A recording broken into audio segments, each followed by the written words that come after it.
Before we get into today's episode of Daily Brightness, we just want to say a huge thank you to Shaw for helping bring our podcast to life. Obviously, this is something that we've wanted to do for a while. Teaming up with Goalhanger was an absolute no-brainer for us. But I think it's more just probably to get our points out there. I think like before, Rach, it's about bringing Daily Brightness to life. And I think when we first invented it, if you like, it was all about communicating with each other, having that safe space to kind of be a little bit vulnerable and just showing our raw, authentic selves. And I think for us, the podcast is that. And that's why I think we're extremely grateful for Shaw to give us that opportunity and kind of bringing it to life and allowing us to now, have it on a wider spectrum and connecting with the fans again. But also some of the things in the women's game that really need to be better and the problems and boundaries that we still face. And I think as players, current players as well, we can really touch on that and, hopefully bring a little bit of attention. But ultimately, it's just about sharing who we are as people. And yeah, like I said, we're really, really grateful that Shaw have given us this opportunity and supported us since day one.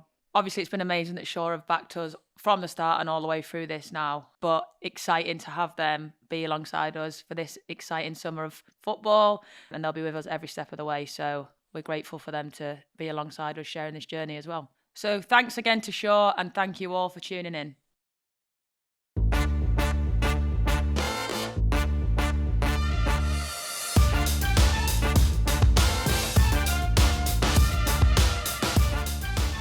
Hi everyone, welcome to The Rest is Football Daily Brightness. This is our Q&A episode. Thank you so much for sending in your questions. We absolutely love having this interaction. The last set of questions were amazing and we've got some good ones for you. But first, Rach, talk to us. Leeds getting the job done for you. How does it feel? Obviously buzzing, back where we belong in the Premier League. We just need to stay up in there now because obviously we came straight back down and need to stay up. But yeah, I was delighted. It was weird because Leeds played at 3, and then you kind of have to wait till the 5:30 game, which was Sheffield United Burnley. So it's a bit of a bittersweet one because you can't celebrate on the pitch that you've gone up like Burnley could. Yeah. But they all stayed behind and did mad celebrations. So I wish I was there for that. But no, buzzing the back in the Prem. So no celebration for you? No, I was in training the next day. So, just... end of season. End of the season celebration. Exactly. Yeah. But no, obviously delighted they're back in the Prem now. So going back to last week's question, I think you've thought of your third dinner guest. Hit us up with that one. I have. I've had a lot of time to think about this one. So my first one was Kevin Hart, absolute ledge. You know how much I love him. My second one was you, of course, not a dinner party if you're not there. And my third one was Will Ferrell. You know how much I love Step Brothers and all the movies that he's in. I think everyone would bounce off each other. It'd be just hilarious. I think that'd be such a fun table. It would be. Can we make that happen, please? Yeah, please. Shout out Kevin. Shout out Will. Come on. Make it happen. Make that happen, for sure. Right, let's go back into the Q&A for this week then. So we've got a great question to start us off from the legend herself, Carly Telford. Is it true that Millie has a scar on her bum? And if so, how did it happen? Oh, God. I wish Give I could the say fans this. what they want. I wish I could say this was from my my youth. However, it was not from my youth. So we had one Christmas. This was when CT was still playing. So yeah, a few years ago, I was a little bit younger. And every Christmas we used to do Winter Wonderland. Oh, one of my Christmas markets I absolutely love. Winter Wonderland's sick, so good. And me being me, you know what I'm like, silly old me.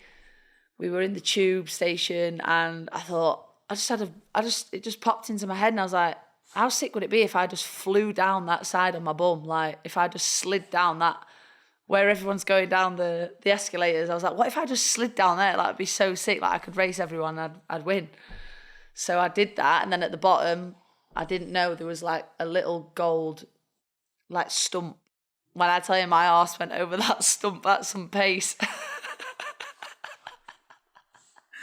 I remember when you told me this story, because you didn't tell me straight away, but I just remember seeing it on your bum and I was like, what's that? I was like, I've never seen that scar before. It's just such a you thing to do, like so impulsive to just go, I'm doing it. I literally got to the bottom when I hit this little stump. It just chucked me off the escalators. I flew off like a rag doll. And then I was like, oh, my bum, it's a bit sore. And obviously we were at Winter Wonderland, we were having a good time. you don't feel as much. When I tell you the next day when I woke up, my arse was black and blue. I couldn't sit on the toilet. I couldn't do anything. I was like, my bum. So I do have a scar on my bum. That's never going away, by the way. It's never going away. It's a silly event, but would I do it again? Yeah, I'd do it tomorrow. I would. How long did that hurt for? Oh, Rach, I couldn't sit on the toilet for a good week. A good week. I was in so much pain. I was like, oh my God. Luckily, it was a Christmas break, so I didn't have to train, but... I was going to say, imagine going into the physios and been like, can you just have a quick look at my bum? Yeah, I had, honestly, my cut was like that on my bum. And then like the next day it like egged out, so I looked like I'd had like an implant in my bum. I was like, no, I promise. I promise I am. My jeans not Millie coming out with a BBL. You heard it here first. Right, anyway, less of me exposing my silly little self. Let's move on to John in Nottingham.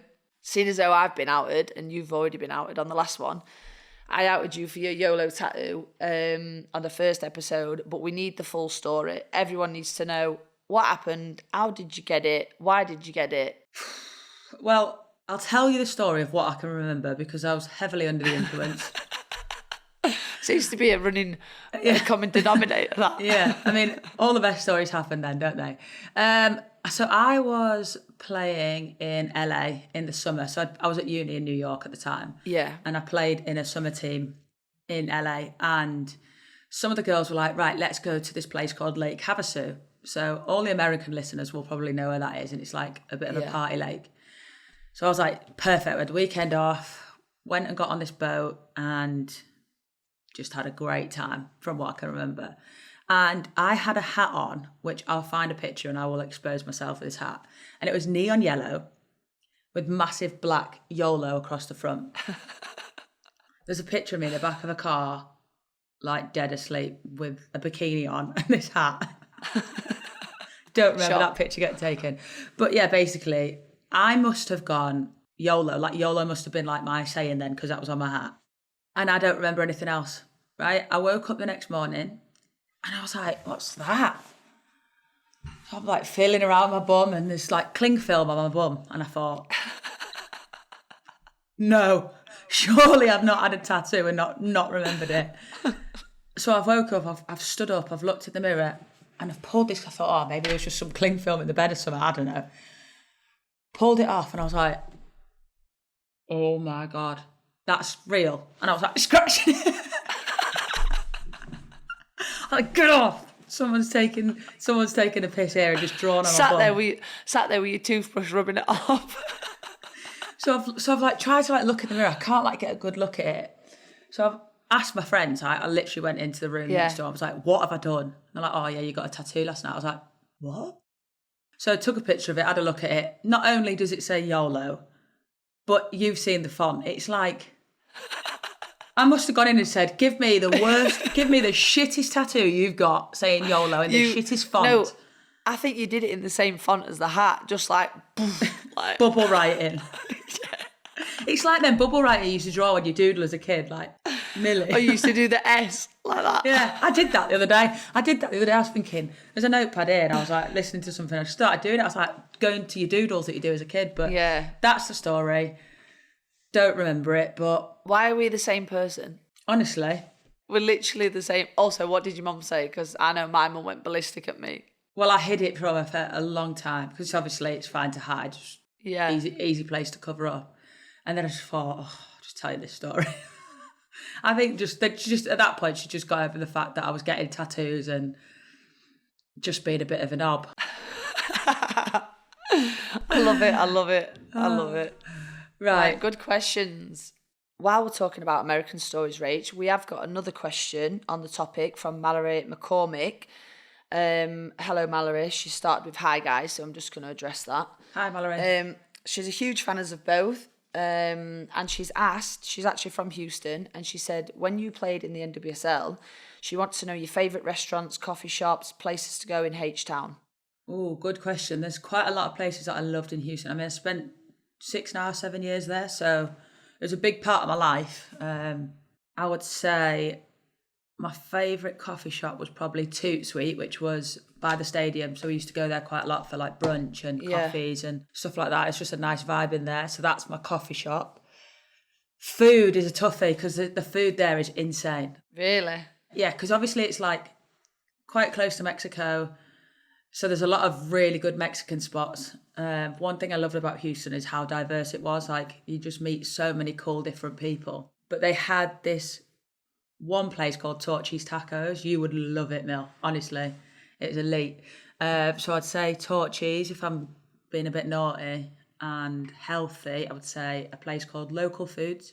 But I could list off so many. There's so many places there. Like I'd love to take you there just to have the food because it's insane. Yeah. Let's have a trip. We'll put that on the list. Do you be on tour? Get that on there, yeah. You'd be sweating there though, bestie. Yeah, not good with the heat, am I? You would die in the heat there.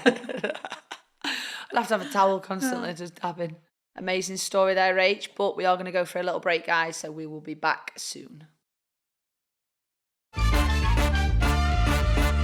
Welcome back to The Rest is Football, Daily Brightness. We're going to kick off again with some more questions. And this one is from Carly Doe. She said, I saw your first podcast and it was really inspiring. I suffered with mental health problems last year and I wondered how you two managed to get through a bad day. So, Mill, I think you kick us off with that one because it's obviously a topic that we've really, really been passionate about. So you start that one off. Yeah, well, thank you for your question. I think this is a topic that we absolutely want to get into a lot more. And there will be loads more on mental health coming in future episodes. But I think for me personally, getting through a tough moment or a bad day, I think something that we do together, Rach, is we journal. Keeping a journal is a way for me to vent, and journaling is something that I've done for a long time, but it's also something me and Rach do through tournaments, just a way of coping with pressure, coping with opinions, which in sport you get a lot of, and sometimes just writing stuff down, not all bad, it's good things as well, it's memories, and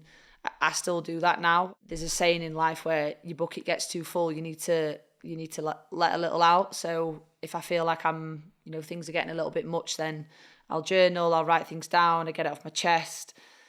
And that way, if you're not comfortable talking to someone, you're not interfering, or it's just you and yourself and your thoughts. So I journal, taking my dogs out, which I know Rach does as well. That's a massive part of me, just feeling free. And I've got certain spots that I like to go to where it's just me, myself and my thoughts and my three little terrors running around, not listening to me as always. But I think they're my main things, and honestly, routine is a big thing for me. Having a routine every day and keeping myself in the right mindset, when I get stressed, I like to clean. I like to, if people see me cleaning, then I've probably got a million things going off in my head and I need to slow down a little bit. So yeah, they'd be the things that I do on a regular basis, and always checking in with friends and family. But yeah, I think me personally, I like to deal with stuff on my own, which I'm trying to get better at, letting people help me. It's just something that I really struggle with. I like to be in control, which Rach knows better than anyone. Yeah, I think it's really important to share what like your coping mechanisms are, because I think even just you saying there is quite inspiring for me, because you never talk about stuff like that, like openly. So I think it's nice to hear how you do cope, and obviously I know that, but I think it's probably helpful for everyone else to hear that. I tell you what I've been doing recently. I've not told you this, Millie, but gratitude, right? So like at the end of every day, I'll talk to Sarah or whatever, and we'll just be like 3 things that you're grateful for. Like I rang my mum the other day out of the blue and I just went, tell me 3 things you're grateful for today. And she was like, what? She's like, I love this, but what do you mean? Like, I was like, just say 3 things, anything that you've been grateful for today, and it could be the most tiny little thing ever. But I think it really, really helps, because you could be having such a shitty day and you think the whole world's on your shoulders, and you just take a step back and say, I'm grateful for, and it could be the traffic light going green when I was in a bit of a rush. Yeah. Do you know what I mean? And like things like that, 100%. I think that started to really help me, because it just makes you think, like, okay, I've had a really bad day. Everything's gone wrong, but actually, here's 3 things that I am grateful for today. Maybe we could start to add that into our end of our podcasts. Yeah, let's start today. We'll do that at the end. I think with that as well, it makes you realise that sometimes you feel your problem's a lot bigger than in your head. Like, I maximise everything. I'm like, oh my God, it's the end of the world. Like, this is horrendous. And then by actually doing that, it just brings you back down and it's like, oh, there's so much good in life that, do you know what I mean? Like worry less a little bit. Yeah, 100%. I think that would help. Okay, we're starting that today. Right, moving on. Danny Drakeford. Oh, we've got a would you rather. We like these. Oh, yes. Come on. So he said, I have a would you rather that is pretty stupid. No would you rather is ever stupid, Danny. Don't be silly. But here it goes. Would you rather receive a swirly, a wet willy, or a wedgie? What's a swirly? Right, I think we need to explain. A swirly, well, from what I take, is head down the toilet. Oh, get in. God, no. Dunk it in. Get in there, girl. Wet willy. You know what a wet willy is. You lick your finger, you stick it in someone's ear. Wet willy. Or a wedgie, which, you know, panties up the backside, give them a tug. I'd have a wedgie for sure because I don't like people's wet fingers in my ear. Oof. Gross. And I'd rather not have my head flushed down the toilet, to be honest. Thank you. It reminds me of like bullying in high school. It's horrible. Yeah, I'd have a wedgie. Yeah, wedgie. Tug away. Tug away. I'm going to give you a wedgie next time I see you. Hey up, Mill. Oh, God. That's a good one. I love would you rathers. Yeah, keep them coming. Right, we've got time for one more. And it's from Tallulah Street. What a fantastic name. Yeah. Makes me want to sing that. Yeah, Tallulah. Which is quite funny because her question is, any funny initiation stories from anyone you've played with? Oh. And what were your initiation songs? Right, so for me, yeah, I didn't do an initiation song at Villa. I wrote a poem about every single person in the team. It was a bit of a roast. It was a bit of a roast. Oh. Yeah. I'm like, that's nice. Yeah, no. Some people's were really nice. Yeah. But I included staff and they got roasted. So I didn't actually sing. Are you allowed to share it at some point? Potentially, I think it's still in my notes on my phone. I'll have to check. Dig it out for next time. But I mean, I'm not opposed to singing. Clearly, I did it in front of 7,000 people at Trafalgar Square. Yes, we did. What a 5-star performance that was, by the way. Honestly. And we weren't even sober. We had glasses on for a reason. And not another story about being drunk. I was sweating out the alcohol. We just won the Euros. Of course you're going to celebrate. I'm not shying away from that, bestie, ever. No way. That was one of my favourite days, you know, Trafalgar Square.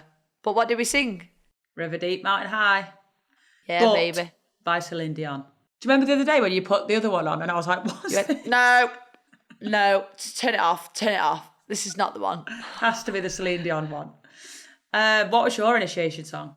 My initiation song, oh God, that was some years ago. I can't actually remember what I did. I think I might have done it with someone. But if I was to do it again, I would sing Lady Marmalade. Oh, yeah, you are good at that. Do you remember when you did that on the bus in Australia? Yeah.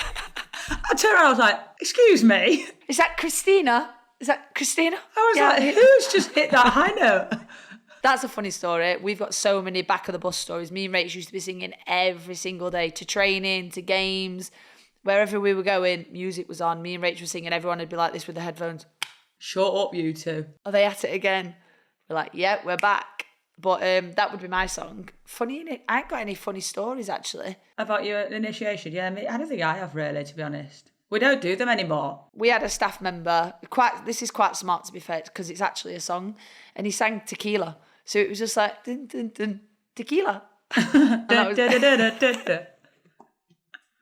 funny, actually. That's good. So it was like, it's a song. He was like, and I'm singing, but it was just like tequila, and then that was it. I'm trying to think of some of those songs that we used to always play on the bus, but Zell's playlist was brilliant, wasn't it, in the World Cup for the bus? Shout out to Katie Zellum. She was our DJ. Yeah, those were some good songs on that. What was our little nickname? Meringues. Oh yeah, the meringues. Why? I don't know. I've no. we're sweet and everyone loves us. I can't remember. Meringues or something like that. Meringues, yeah. I don't know why that was. We'll find out actually. But yeah. Shout out to Katie Zell. Great DJ. We miss you. All right, so to end this episode, I think we're going to start the gratitude. Let's do a couple between us and then I think we can build on from there since it's new for you, Mel. Yeah. And my first thing I'm grateful for, which people are going to think I'm crazy, but my Wi-Fi working today. I'd agree that. My Ethernet cable, because I've been able to plug into my router to make this episode happen. Because for those of you listening, yesterday this podcast was not a go. My Wi-Fi was playing games with me. So I'm grateful for that, so we can get this episode out today. That's nice. I'm grateful for us and our podcast because it actually does feel like my therapy session and it's really, really helping. Oh, I love that. Let's just do one each today because let's end on that. So moving forward, we'll do 3 each on the next episode. But Millie, that was so cute. Thanks, Rach. What a way to end. Oh, my heart hurts. Oh, love you. Love you. On that note, guys, that is all we have time for today. Thank you so much for all your questions. We've absolutely loved answering them. Please get them in for next time. And yeah, we'll see you soon. Have a great weekend, everyone. And goodbye from me as well.